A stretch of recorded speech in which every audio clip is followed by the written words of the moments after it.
Irmãos, a paz do Senhor, amém?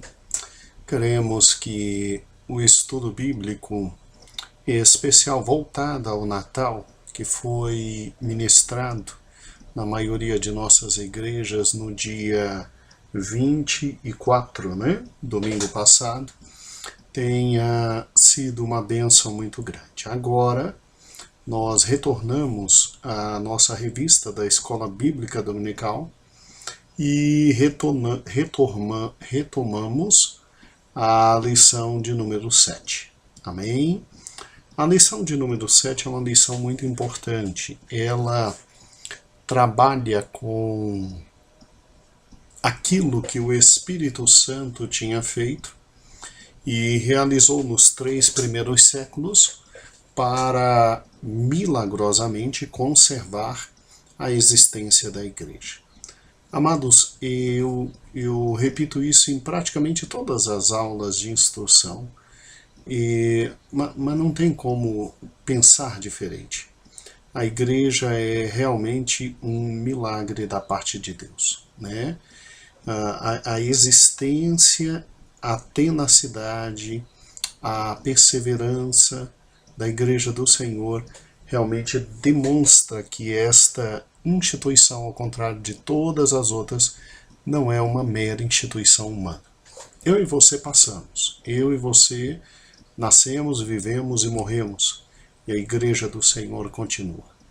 E como Igreja do Senhor um dia nós seremos ou ressuscitados ou transformados, porque Jesus virá buscar sua igreja. E o Espírito Santo está, desde o primeiro século, realizando um trabalho extraordinário. Vimos então como a igreja, de forma muito forte, ela resiste, né? Cada um dos apóstolos trabalha de forma ímpar, de forma peculiar, de forma própria, de forma grande, abnegada, e fizemos questão de colocar na revista para os irmãos numa apertada síntese, né? Porque o livro é muito bom. 12 Homens, uma Missão, da editora Agnus, que trouxemos semana passada, mas fizemos questão de deixar bem claro aos irmãos o quanto Deus impulsionou por seu Espírito esses homens e eles assim ultrapassaram obviamente toda a região ali de Jerusalém, Samaria, Judéia, e chegaram até os confins da terra, né? Chegaram até os confins da terra. Então, creio que foi um estudo precioso. Tal como o apóstolo Paulo, nenhum deles simplesmente fundava uma igreja e deixava ao léu, não. Ficavam ali, estabeleciam um corpo de ministros do evangelho muito forte, e é por isso que a igreja sobreviveu. E lembre-se, né? Optar por ser cristão nessa época era extremamente perigoso e difícil. Agora, além de ser cristão, optar pela chamada de cuidar dos demais irmãos, como presbítero, como diácono, como evangelista, como pastor, como mestre, como doutor, como bispo, aí só o Espírito Santo. Nesta época, né, não é como hoje, né, mas nesta época extremamente pesado, extremamente difícil, extremamente penoso. Mas louvado seja o nome do Senhor, a igreja continua. E eu tenho me alegrado enormemente com o trabalho desempenhado pelos irmãos. Quero só falar de algo. Me perguntaram se eu estava... É lógico, brincaram comigo, mas se eu estava pintando as unhas, né? Por causa desta unha preta que está aqui. Deixa eu ver se eu consigo mostrar isso. Cadê essa unha preta? Olha, irmãos, as outras não estão pintadas, elas estão brancas. Essa preta aqui, eu fechei a porta do carro nesta unha e olha, irmãos, pense numa dor, né? Pense numa dor. Foi exatamente no dia em que papai caiu. E nós fomos tentar socorrer junto com meus irmãos e a gente estava meio atrapalhado, né? E eu consegui fechar a porta de um carro nesta unha e a unha, meu Deus do céu, pegou essa coloração maravilhosa. Então, não estamos admitindo que pastores pintem suas unhas, tá bom? Então, aos irmãos que me perguntaram no Zap sorrindo, e até brincando, pastor, tá pintando a unha e tal, e etc. E deixa eu ver se eu consigo mostrar aqui direitinho. Não, isso aqui não é tinta preta, né, de esmalte, isso aqui é dor, e é muita dor, né? O resto tá certinho e vamos lá. Louvado seja o nome do Senhor Jesus. Feito esse esclarecimento muito importante, né, que vai influenciar a lição como um todo, né, vamos então continuando ao trabalho. Então, veja que há uma dificuldade muito grande nessa época.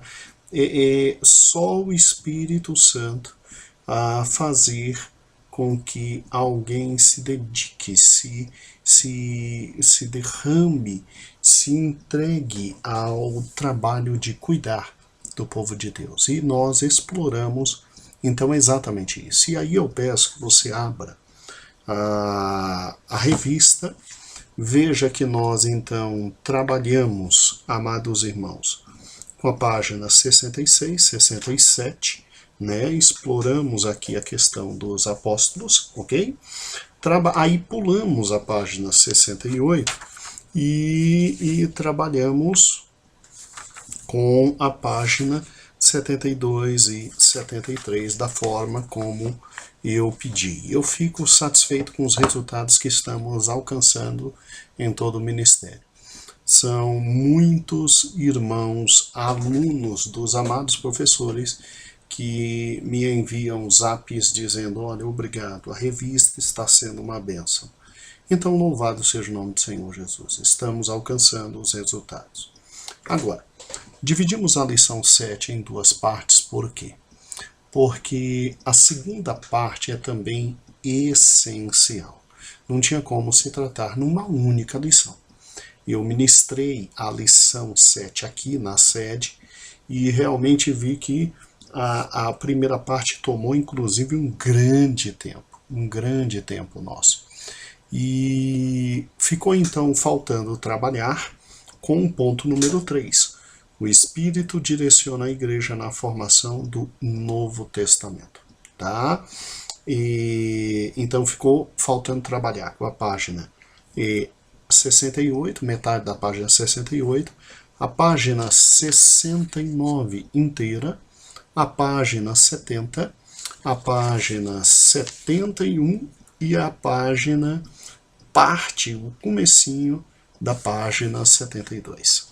E vamos a esse ponto que é muito importante, muito importante. Aqui está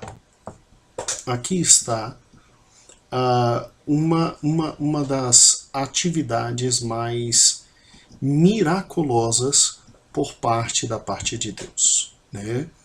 O Espírito Santo,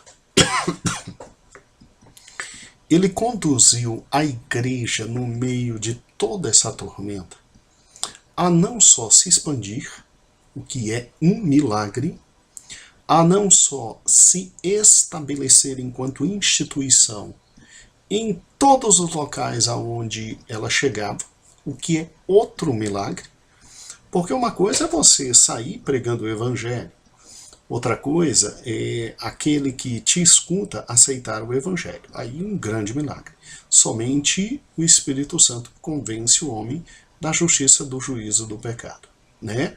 Tendo toda aquela filosofia greco-romana ao lado e, obviamente, judaizantes atrapalhando, o cristianismo tinha tudo para não nascer. E o cristianismo nasce de forma muito forte, como produto de milagre, absolutamente milagre, essencial da parte de Deus. Isso é incontestável. Agora, acho muito interessante o fato de, além de pessoas aceitarem, comunidades cristãs se levantarem na localidade. E gente absolutamente disposta a tudo, inclusive abrir mão da vida, porque ser cristão nessa época trazia a viabilidade muito grande de não viver o dia de amanhã, né? E de, graças a Deus, se encontrar rapidamente com Cristo, né? Nos céus, em razão de toda a perseguição de um império absolutamente implacável, né? Absolutamente implacável. E um segundo milagre ocorre. O cristianismo floresce, igrejas nascem, obviamente na casa dos irmãos. E os irmãos vão crescendo em fé, crescendo em fé, crescendo em fé, e a administração trazida por Deus também vem. Você tem irmãos que cuidam de outros irmãos.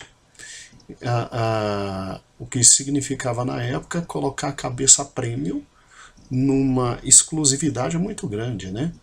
Então, irmãos que cuidam exatamente de outros irmãos. Você tem gente como Policarpo, Irineu, né? Você tem Tertuliano, você tem Gregório de Nícia, você tem irmãos que resolvem acreditar piamente no Evangelho, mesmo após a morte dos apóstolos dizerem: não, o Senhor continua, sua obra continua, sua graça continua.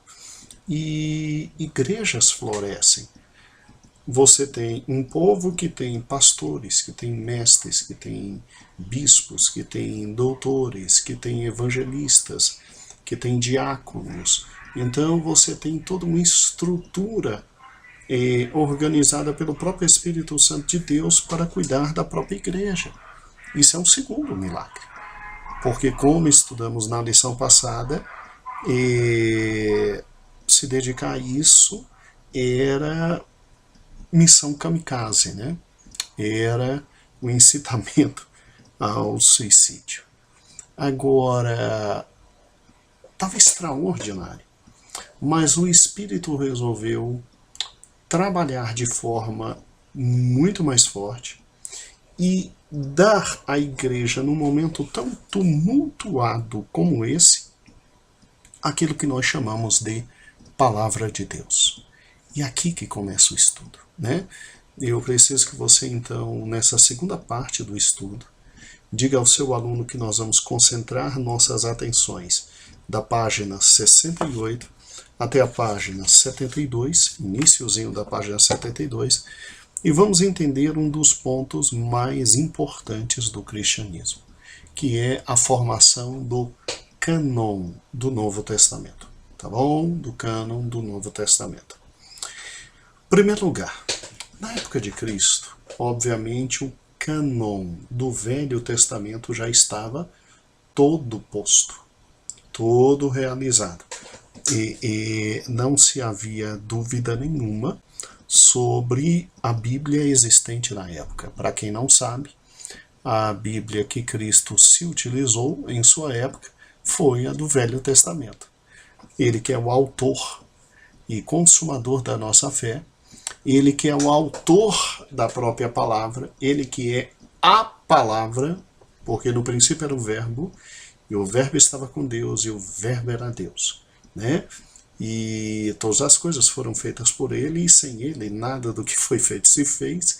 Assim está em João capítulo 1, né? E então ele que era a palavra, Cristo, ele se utilizou do Velho Testamento de forma extraordinária, extraordinária. Veja que Cristo, obviamente, nunca negou vigência ao Velho Testamento, Cristo, ao contrário, ele se utilizava do Velho Testamento para a explicação e explanação de sua doutrina, de sua palavra, do seu dizer, daquilo que ele estava trazendo, inclusive à guisa de exemplo, quando naquele épico embate com Satanás, Cristo dizia, está escrito, né? E ele citava a palavra de Deus, a sua própria palavra, né? Ele citava a palavra de Deus como fundamento básico de toda a sua vida, até mesmo no confronto com Satanás. Então, o primeiro fato que eu preciso que você esclareça ao nosso querido aluno é exatamente o que está no ponto 3.1, na página 69, quando está escrito que Cristo se posiciona de forma absolutamente reverente ao Velho Testamento, asseverando o seu caráter divino. Cristo veio, Cristo trouxe a nós a nova aliança e o Novo Testamento, mas Cristo, obviamente, se utilizou do Velho Testamento e de forma muito responsável, direta, objetiva, maravilhosamente objetiva.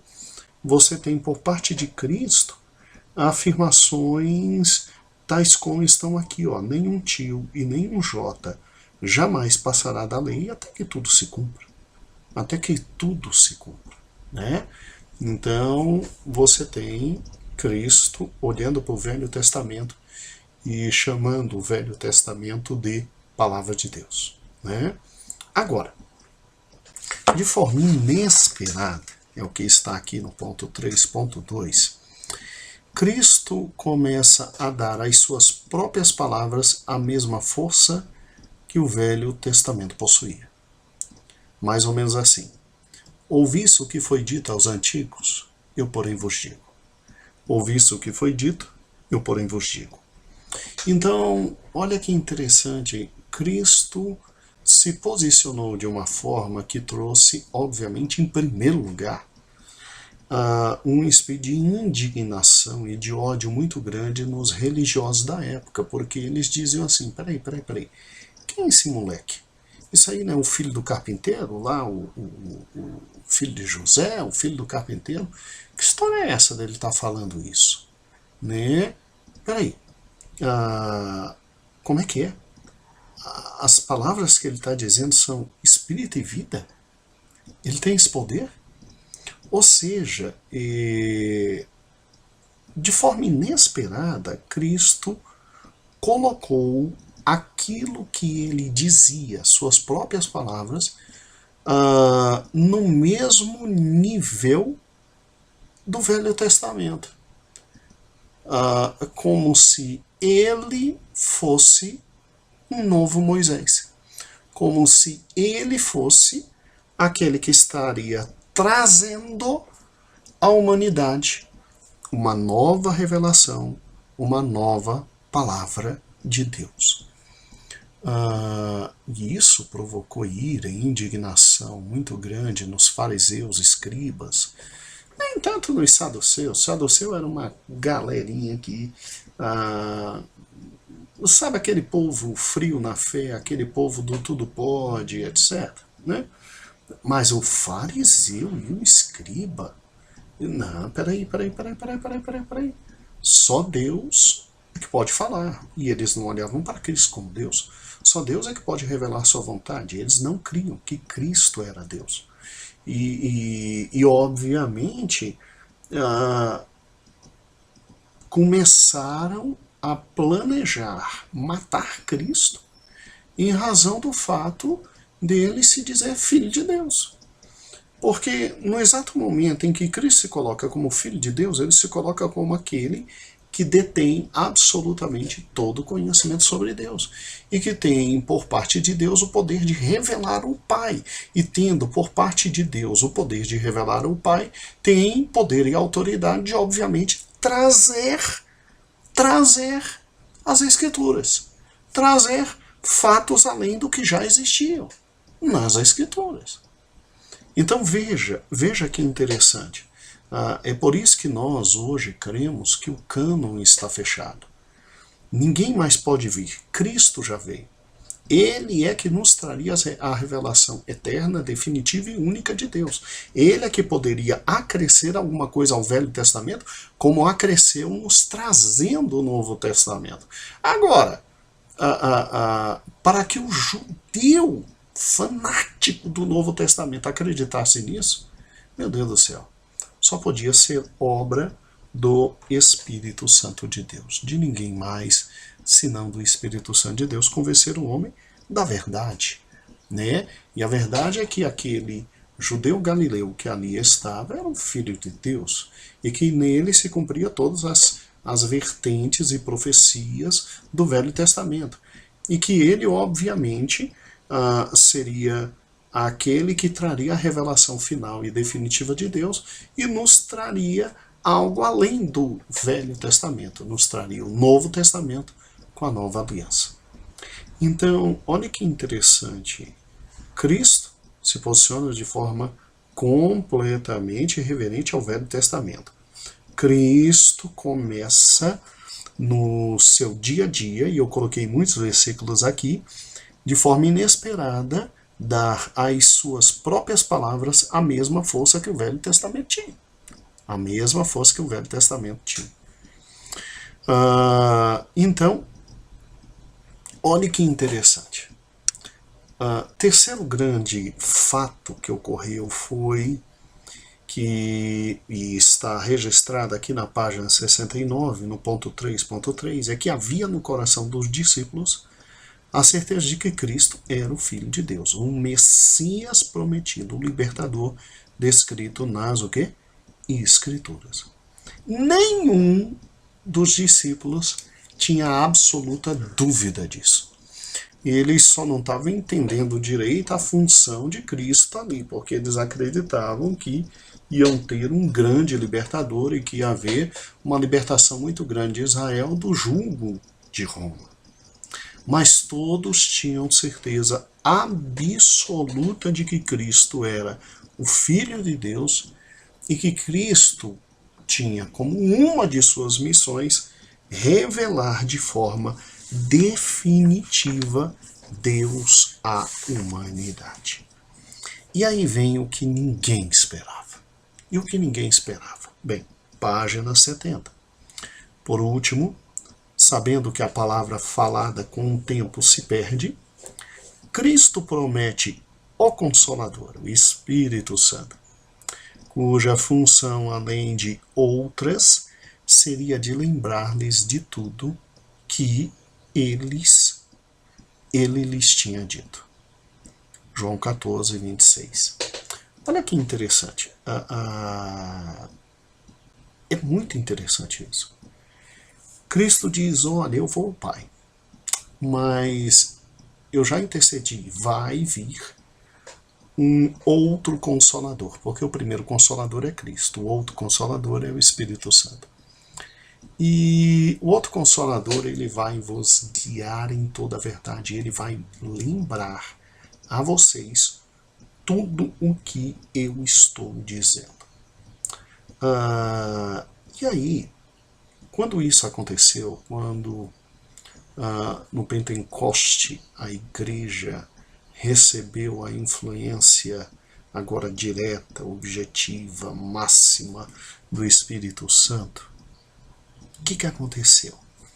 Aconteceu um fato extraordinário. O Espírito Santo não só lembrou aos discípulos tudo o que Cristo estava falando, mas também simplesmente os compungiu, os levou a escrever aquilo que Cristo tinha dito, feito, trazendo não só lembranças, não são meras lembranças, trazendo exatamente para o mundo o registro primeiro, correto e extraordinário da presença do Filho de Deus no seio da humanidade. Então, quando isso aconteceu, ocorreu exatamente aquilo que ocorria no Antigo Testamento. Porque se você parar e pensar um pouquinho, no Antigo Testamento, o povo, ao ouvir Deus falar por meio dos profetas, o povo sabia que Deus estava falando. E é óbvio que esses homens, os profetas, eles reproduziam de forma escrita aquilo que tinham recebido também de Deus. E o povo, por ver que aquilo que aquele homem estava falando era tão sobrenatural, tão além do natural, tão extraordinário, por ver que Deus ali estava, é lógico que o povo recebia os escritos desses homens como palavra de Deus. Havia então aí uma atuação fantástica da parte de Deus, porque Deus tinha que levantar um homem para falar em seu lugar. Este homem falava, este homem escrevia o que Deus estava determinando, o povo entendia que vinha da parte de Deus, então havia um trabalho espetacular da parte de Deus, de convencimento daquele povo que aquela palavra não era daquele homem, mas era de Deus, e havia por parte de Deus também o influenciar a este homem de escrever os fatos e, obviamente, aquele livro escrito com as profecias eram realmente recebidos como palavra de Deus. E aí o que acontece? No Novo Testamento a mesma coisa ocorre, né? Vamos juntos. Quem iria duvidar no Velho Testamento que Moisés não era servo de Deus? Quem duvidaria que Elias não era servo de Deus, depois de tudo que aconteceu? Quem duvidaria que Jonas não era servo de Deus? Quem duvidaria que Neemias, Esdras não eram servos de Deus? Então, na medida em que Deus fazia questão de se mostrar por intermédio desses homens e dos atos grandiosos, Deus também leva esses homens a escrever o que eles não tinham condições de escrever, humanamente condições de escrever, obviamente preservando em cada um estilo, forma, entendimento, mas obviamente levando a escrever aquilo que eles não teriam condições de escrever, e daí nasce todo o Velho Testamento. Não foi diferente o Novo Testamento. Irmãos amados, quando os discípulos recebem o Espírito Santo e ocorre tudo aquilo que está escrito em Atos e todos aqueles fatos que ali estão, e a glória de Deus se manifesta, e aquele homem na Porta Formosa simplesmente tem o acesso miraculoso de Deus, e milagres acompanham, sombra de Pedro curando, meu Deus do céu, é lógico que é a glória de Deus, mas bastava colocar perante a sombra de Pedro e tudo aquilo, todo mundo via que ali havia milagres, maravilhas extraordinárias, e aqueles homens de forma absolutamente humildes, nada retratavam sobre si, foram dominados pelo Espírito Santo a ponto de registrarem exatamente aquilo que o Espírito Santo os lembrava e os impulsionava a registrar. Daí nasce, em primeiro lugar, obviamente, os escritos de Mateus e de Marcos, registrando a vida de Cristo. Registrando a vida de Cristo. Os evangelhos de Mateus e de Marcos. Há uma briga muito grande. Tem gente que diz que Marcos foi escrito antes. Outros dizem que Mateus foi escrito antes. Mas os primeiros que foram levados a escrever um registro histórico, cabal, correto, sobre a vida de Cristo são Mateus e Marcos. Mateus e Marcos.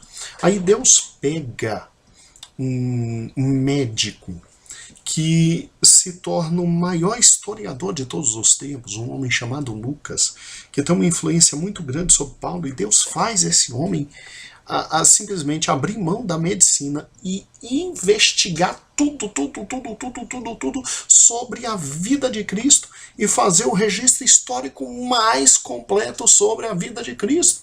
E daí nasce o quê? Nasce o Evangelho de Lucas. Nasce o Evangelho de Lucas.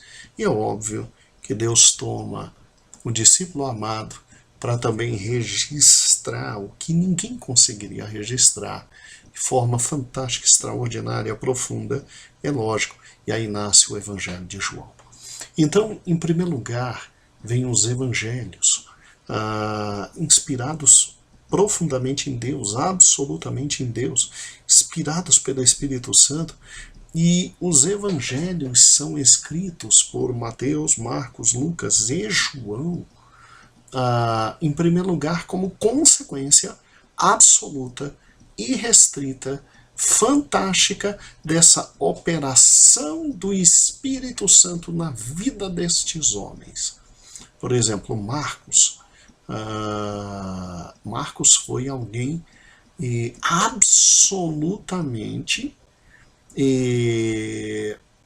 tomado por Pedro. Quando você olha o Evangelho de Marcos, você pensa que ali está Pedro escrevendo um evangelho. Mas pastor, por quê? Porque o Espírito Santo tomou esses homens não só para percorrerem, por exemplo, Mateus chegou à Etiópia, né? Não só para percorrerem distâncias terríveis e longínquas, mas também para escreverem. Porque o Espírito Santo sabia que na época de Cristo, Cristo seria um personagem histórico tão extraordinário, tão formidável, meu Deus, o Filho de Deus na Terra, que muitos escritos surgiriam sobre Cristo. Uma série inequívoca de escritos surgiriam sobre Cristo. Por isso que eu coloquei na página 70, para os irmãos verem, por exemplo, os evangelhos canônicos e os evangelhos apócrifos. Você tem Mateus, Marcos, Lucas e João, mas você tem também um tal de Evangelho segundo aos Hebreus, Evangelho aos Egípcios, Evangelho de Tomé, Evangelho de Pedro, Evangelho de Nicodemos, Evangelho da infância. Você está vendo o tanto de evangelhos que existem, e eu só coloquei aqui os mais importantes, porque existem mais de 73 evangelhos. Aí o que vem à mente é o seguinte, mas espera aí, porque a igreja, nessa época, escolheu só os evangelhos de Mateus, Marcos, Lucas e João, e esses outros evangelhos ficaram do lado de fora, tá? Já já eu te explico a questão, meu amado, da canonicidade, quais foram os critérios utilizados pela igreja para dizerem isso aqui é realmente livro sagrado, isso aqui não é livro sagrado. Mas veja, é lógico que Deus, em sua presciência, ele conhece absolutamente tudo. Ele saberia que esses falsos evangelhos, os apócrifos, iriam ser escritos. E muitas vezes até com nome, porque o Evangelho de Tomé não foi escrito por Tomé. Tomé não escreveria um evangelho desse nunca. Isso aqui é um evangelho gnóstico, tá compreendendo? Então veja, Deus saberia que a figura de Cristo, historicamente, agora eu estou falando do Cristo histórico, né, que esteve entre nós, que andou entre nós, comia, bebia, andava, falava, chorava. A figura do Cristo histórico seria uma figura tão impactante socialmente, historicamente, que assim, o que não faltaria era gente escrevendo sobre ele. Gente entusiasmado, impactado com tudo aquilo que ele fez. Não faltaria. Lembre-se que o querido apóstolo João, no seu evangelho, se não me falha a memória, posso estar incorreto, mas eu creio que foi no evangelho de João, se não foi, me perdoe, tá? Mas o querido apóstolo diz o seguinte, que se fôssemos escrever todas as coisas sobre Cristo, os livros inteiros no mundo não caberiam. Não caberiam. Então vejam que o Espírito Santo, além de escolher corretamente quem iria narrar as histórias de Cristo, ainda inspirou que fatos históricos seriam narrados. Que fatos históricos seriam narrados. Gente, olha que trabalho fantástico do Espírito Santo. Só o Santo Espírito de Deus para fazer isso. Só, porque em meio a perseguições, a luta, sofrimento e fundação de igreja, criação de igreja, corre para cá, corre para lá, precisa de uma série, obviamente, de escritos idôneos sobre Jesus, a rocha. E aí o Espírito Santo levanta esses 4 homens como pilares. Mas pastor, será que a igreja não escolheu errado, não deixou de fora algum livro? Olha, irmãos, nós veremos já já os critérios, mas vou lhe adiantar um argumento muito simples. Se eu sirvo um Deus que é capaz de inspirar escritores sagrados, é capaz de corretamente fazer com que esses homens coloquem os fatos que ele, Deus, quer, é capaz de preservar esses documentos e não é capaz de fazer com que sua igreja escolha corretamente aqueles livros que ele inspirou, então tem que fechar tudo e, olha, ir para a loucura da vida. Mas como eu sirvo um Deus que é autor e consumador de minha fé, glórias ao nome dele, é autor e consumador de minha fé, então este Deus é Senhor sobre todas as coisas, e ele guiou de forma correta cada um dos concílios da igreja para escolherem corretamente os livros inspirados. Os livros inspirados. Então, glórias seja dada ao nome dele. Após, você tem Atos dos Apóstolos como o livro histórico, primeiro livro histórico da igreja, né? Registrando toda a atuação da igreja, o trabalho da igreja, mas você também vai ter os apócrifos. Você vai ter Atos do João, Atos de Paulo e Tecla, Atos de Pedro, Atos de... É incrível. Meu Deus do céu. É incrível. E, obviamente, você tem as epístolas, né?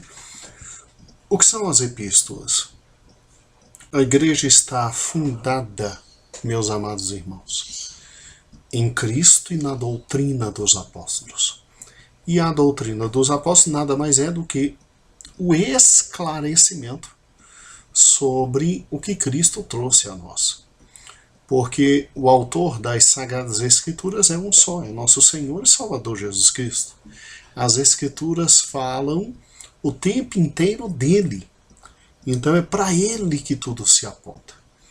Então é óbvio que Deus pega um homem chamado Paulo, faz com que esse homem escreva simplesmente 85% das epístolas, louvado seja o nome do Senhor Jesus, e as epístolas são complementadas por João e por Pedro, não é?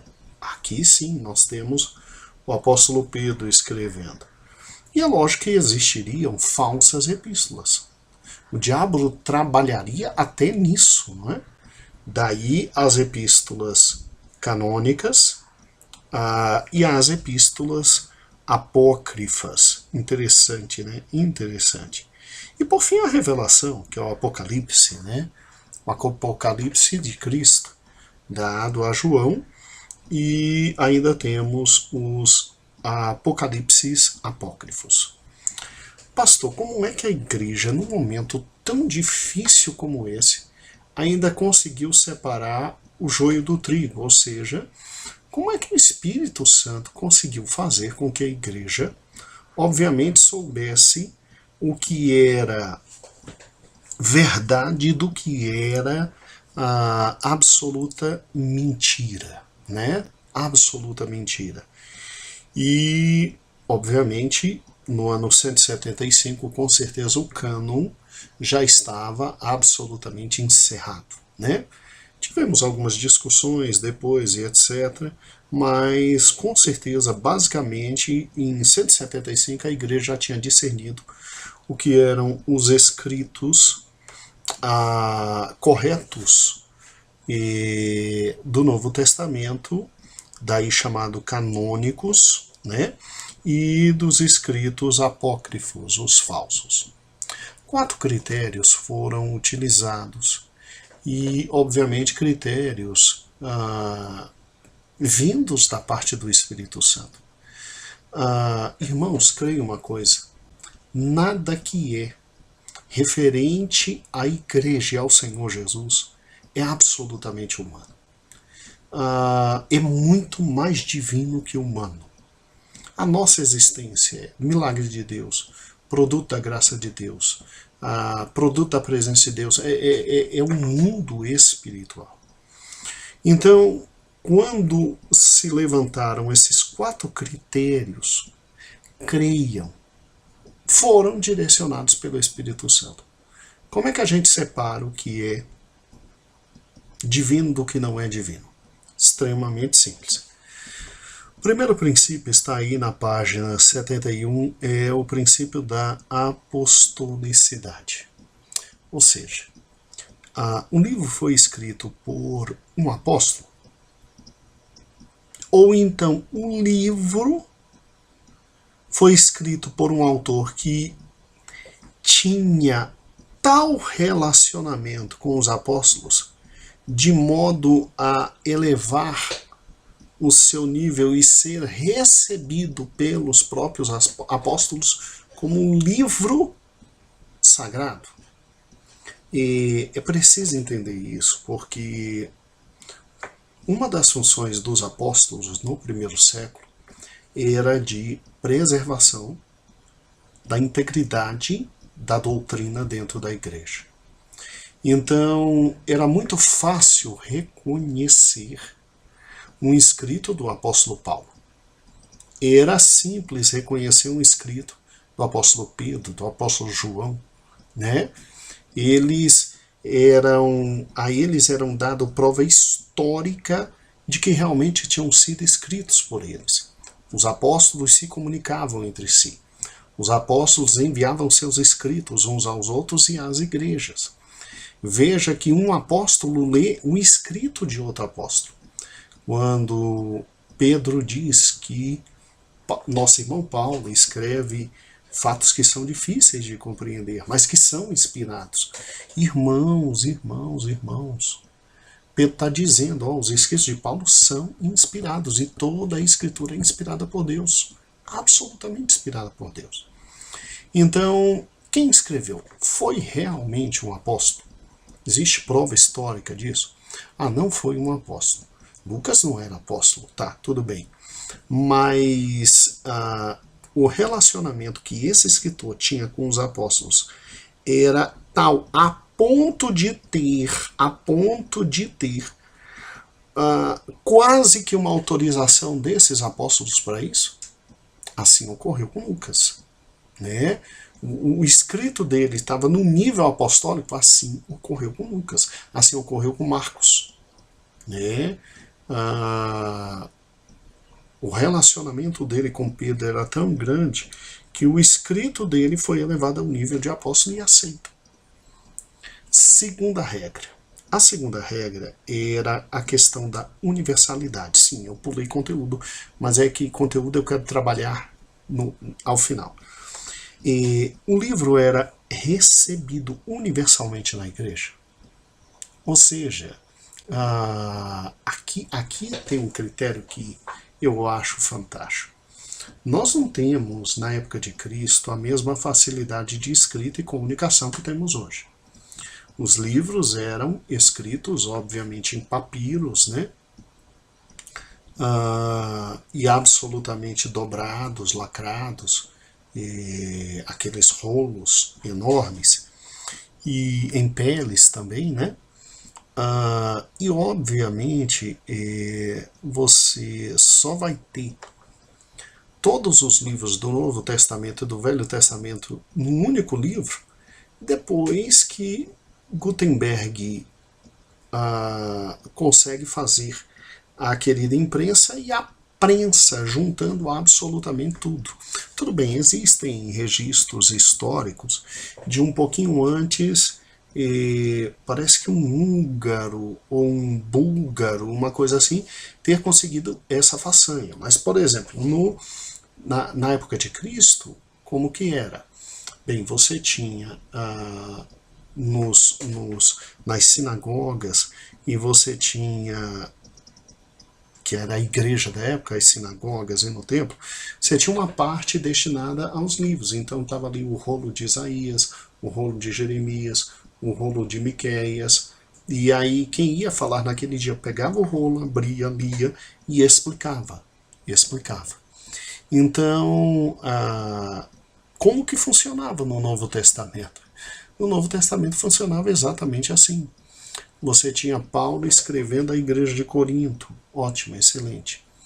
E escrita a carta aos irmãos que estão ali em Corinto, o que você tem? Você tem imediatamente os irmãos de Corinto compreendendo que muito do que Paulo estava tratando era simplesmente reflexo de tudo que eles já sabiam que Jesus tinha tratado, porque os escritos de Mateus, Marcos, Lucas e João foram difundidos de forma extraordinária, e eles viram que ali estava um documento que não tinha vindo de autoria só daquele homem chamado Paulo.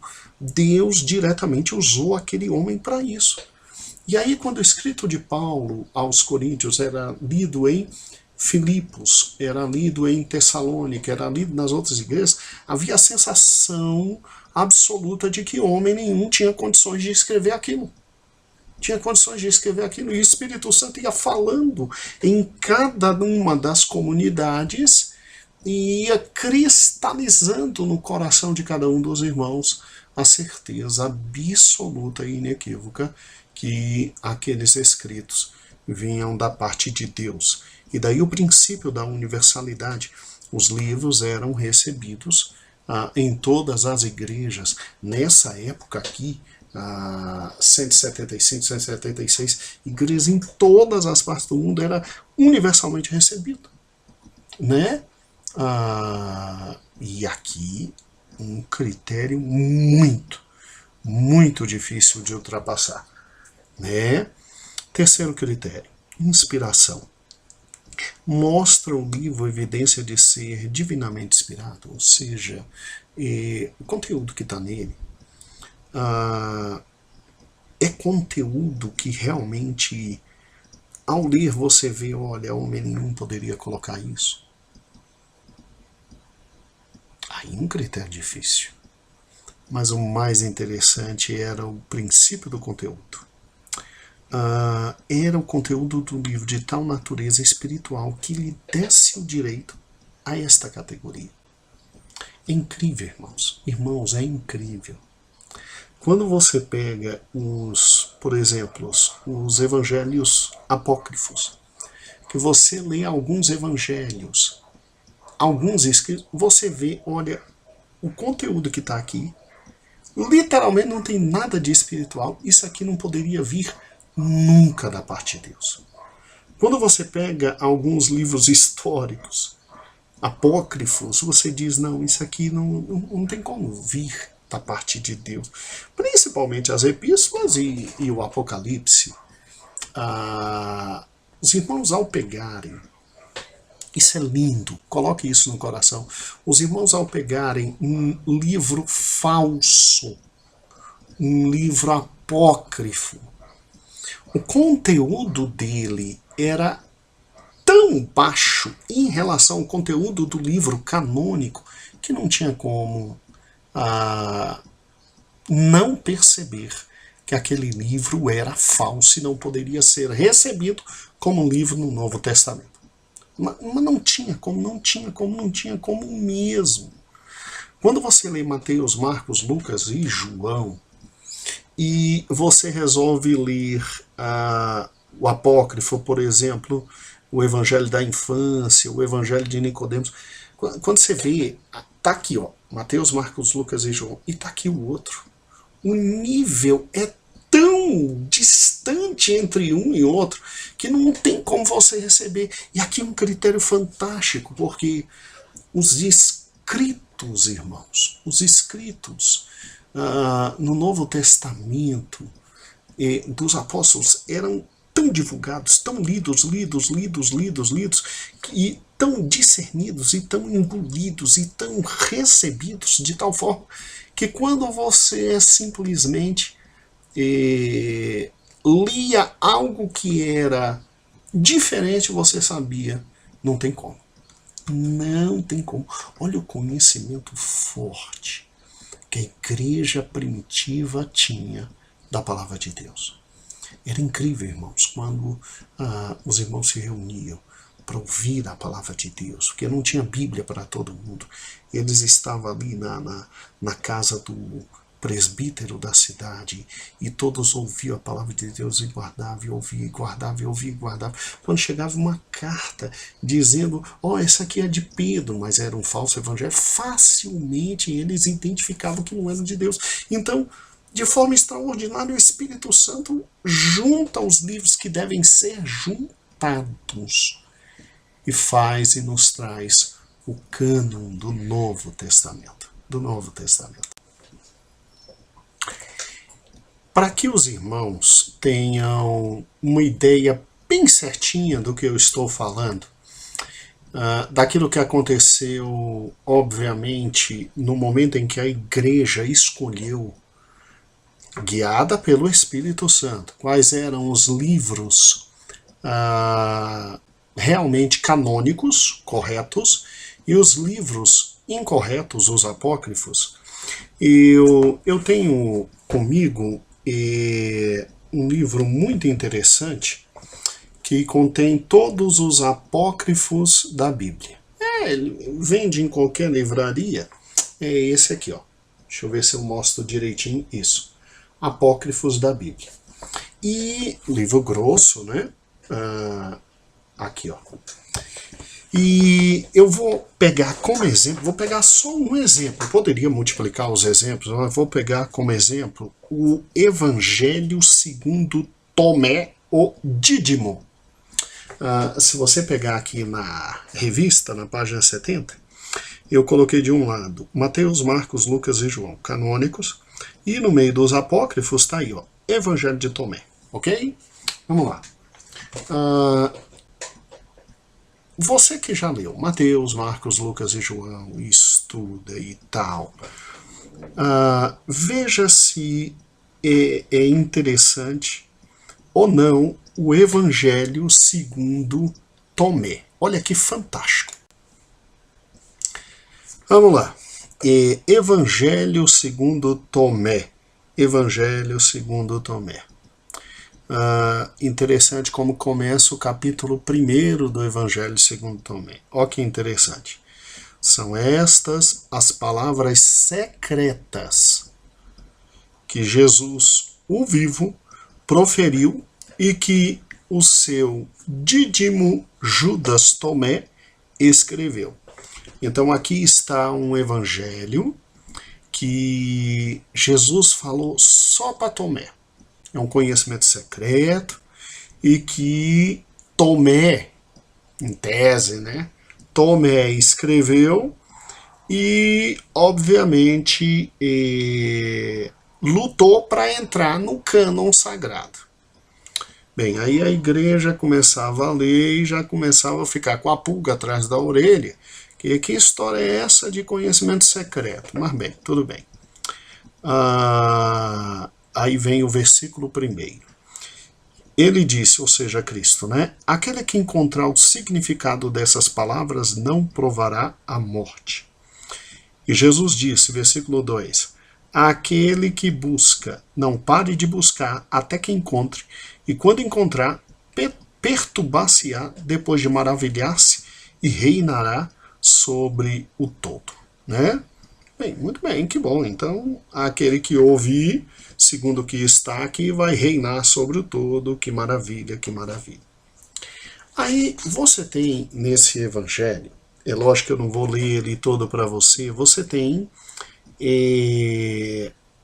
citações absolutamente incorretas, citações absurdas dos evangelhos verdadeiros, e no meio dessas citações incorretas e absurdas, uma série de citações corretas do evangelho verdadeiro. Para quê? Para confundir os crentes do primeiro século.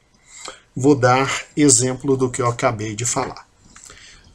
No capítulo 1, versículo 13 desse evangelho, segundo esse tal de Tomé, o Dídimo que escreveu, Jesus disse, vamos lá, disse Jesus aos seus discípulos, fazei uma comparação e dizei-me com quem eu me pareço. Aí aqui nos faz lembrar aquele texto sagrado de Jesus perguntando, vem cá, o que o povo está falando, né? Vamos lá. Só que aqui nesse evangelho diz assim, Simão Pedro respondeu. Você se lembra o que Simão Pedro respondeu lá no evangelho? Tu és o Cristo, filho do Deus vivo. Nesse evangelho aqui, Simão Pedro respondeu, és como um anjo justo. Oh, que coisa linda. És como um anjo justo. E nesse evangelho, Mateus também falou. Mateus lhe disse, és como um sábio. E aí Tomé, que é o tal escritor desse aqui, disse, mestre, meus lábios são totalmente incapazes de dizer-te com quem te pareces. Meu Deus do céu. É incrível, né? Tá vendo a falsidade? Quer dizer, o irmão do primeiro século, ao pegar o evangelho de Tomé, dizia, epa, peraí, isso aqui tá tudo errado. Mateus, Marcos, Lucas e João me dizem completamente diferente. Completamente diferente. Agora é óbvio, para enganar, eles colocam também textos quase que semelhantes aos textos de Mateus, Marcos, Lucas e João, como está, por exemplo, aqui no versículo 20 do capítulo 1 do Evangelho segundo Tomé, que diz, os discípulos disseram a Jesus, dize-nos com que se parece o reino dos céus. E ele lhes disse, é como uma semente de mostarda, a menor de todas as sementes, mas que quando cai na terra arada, produz grandes galhos, se torna um abrigo para pássaros do céu. Então, veja que, ora, existem citações erradas do Novo Testamento, de Mateus, Marcos, Lucas e João, e ora, existem citações quase que perfeitas de Mateus, Marcos, Lucas e João, para quê? Para enganar os irmãos do primeiro século. Agora, não tinha como engolir livros como esse que apareceram lá no primeiro século, porque as citações incorretas são simplesmente quase que 80% do livro e simplesmente as mentiras nele contidas são terríveis. Por exemplo, o versículo 27 do capítulo 1 desse tal Evangelho de Tomé diz assim, e Jesus disse, se não fizerdes jejum do mundo, não encontrareis o reino. Se não guardardes o sábado como sábado, não vereis o Pai. Onde é que Jesus disse isso? Onde é que Jesus disse isso em Mateus, Marcos, Lucas e João? Ao contrário, ele se dizia Senhor do sábado, né? Dá para engolir uma coisa dessa? Vai me responder, dá para engolir uma coisa dessa? Agora, fantástico. E nada contra as irmãs. Nada contra as irmãs. Mas veja o que diz o último versículo do Evangelho de Tomé. O versículo 114. Aqui Jesus trabalha com uma reclamação de Simão Pedro, segundo o Evangelho de Tomé. Olha o que diz o versículo 114. Simão Pedro disse-lhe: Jesus, que Maria saia de nosso meio, porque as mulheres não são dignas da vida. Isso, palavra de Pedro, segundo o Evangelho de Tomé. Agora, fantástica foi a resposta de Jesus. Disse Jesus: vede, eu me encarregarei de fazê-la homem, para que também ela se torne um espírito vivo, semelhante a vós, homens. Pois cada mulher que se fizer homem entrará no reino dos céus. Gente, você já imaginou a igreja no primeiro século simplesmente lendo um evangelho desse? Não era para pegar e rasgar e jogar no lixo? Qual é a dificuldade de se identificar que isso aqui não vem realmente de Deus? Veja que o critério do conteúdo foi extraordinário. Os irmãos no primeiro e segundo século tinham lido tanto Mateus, Marcos, Lucas e João, Atos, as cartas de Paulo. Para que os irmãos tenham uma ideia, o número de cópia dos livros do Novo Testamento chegou ao total de 5.000 e cacetada. Nenhum outro livro chegou a um número tão grande de cópias, porque a perseguição era muito grande. Chegou o momento da perseguição em que era para entregar os escritos de Cristo. E aí, aqueles irmãos que não estavam na cadeia e que não tinham sido pegos, eles se sentiam incomodados e eles abriam papiros mesmo e iam copiando o que podiam de todos os livros do Novo Testamento para passar para outro. Nessa história chegamos a mais de 5.000 cópias. Nenhum outro livro teve tanto número de cópias. Então o Evangelho era conhecido, era divulgado, era entendido, era discernido, era lido, era compreendido. Por isso que o grego era a língua universal e Deus usou. Aí quando a igreja teve que escolher os livros, porque simplesmente as heresias que estavam surgindo no meio da igreja vinham de livros apócrifos, irmãos, o Espírito Santo, os fazendo ler um por um dos livros, os fez retirar do meio aqueles livros que eram absolutamente apócrifos em razão do principal dos critérios, que era o conteúdo. Não tinha como cair na loucura de um livro apócrifo. Então era recusado pela igreja e só 27 livros passaram pelo cânon. Só 27. Nada mais. Só 27. E cremos que o Espírito Santo fez esta obra extraordinária. Eu poderia continuar dando vários exemplos, usando aqui os apócrifos, mas acho que não há necessidade, né? É cada absurdo que eles têm. E na medida que eu quiser dar novos exemplos, eu acabo atraindo a sua atenção para algo que não é conveniente. Você ficar lendo feito malucos apócrifos. Não, você e eu temos que ler feito malucos é o Evangelho. As cartas de Paulo. São todas as epístolas, o Apocalipse. E aí, de vez em quando está sem o que fazer, aí pega um apócrifo, dá uma lidinha, até para rir, até para se descontrair. Às vezes está triste e tal. Não, eu quero rir um pouquinho. Aí pega um apócrifo, dá uma lidinha e fica rindo. Não tem condições, né? Não tem condições. Vá ler a verdade, esqueça a mentira. Quanto mais você souber a verdade, melhor para mim e para você. Tá bom?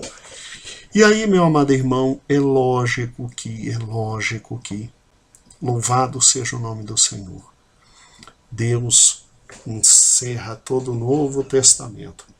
E é com base nos livros canônicos que a igreja se defende das heresias e falsidades que os pais da igreja levantam o escudo da fé defendendo a igreja, e até hoje, com base nesses livros canônicos, é que a gente consegue defender a nossa fé e sabe tudo aquilo que está nos esperando na vida eterna.